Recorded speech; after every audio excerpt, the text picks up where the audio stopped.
والتابعين الأصفياء العابدين الأولياء. Ya, mengadakan zikir bersama malam ini dalam rangka memperingati kelahiran Sultan Iskandar Muda itu suatu gagasan yang sangat baik sekali.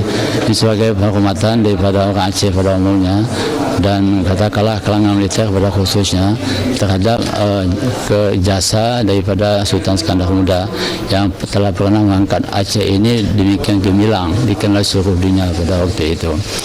Saya mengharapkan acara haul Sultan Iskandar Muda ini jangan hanya dilaksanakan sewaktu-waktu saja. Jadi seperti kejutan ini sudah berapa tahun nggak pernah.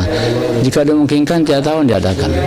Paling tidak untuk memperkenalkan kepada generasi muda kita, kepada anak kita siapa Sultan Iskandar Muda yang namanya diabadikan pada jalan antara Banda Aceh bandara.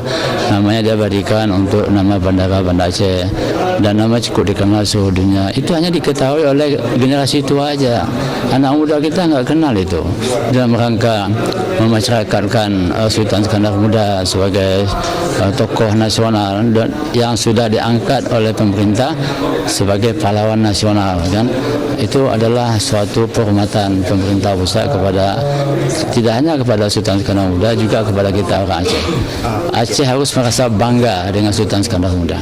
Boleh katakan nggak ada saingannya Sultan Iskandar Muda, baik dengan Sultan sebelumnya atau Sultan sesudahnya.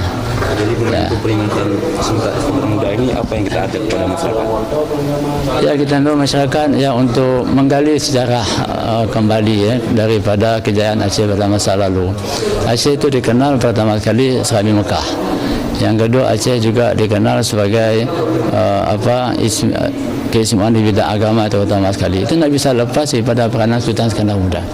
Karena Sultan Iskandar Muda berperan sebagai sultan yang adil pada waktu itu dan Syekh Abdul Rauf seorang ulama yang dikenal, maka Aceh digelarlah sebagai Serami Mekah. Dan berlakulah syariat Islam di Aceh ini sampai pada hari ini, alhamdulillah.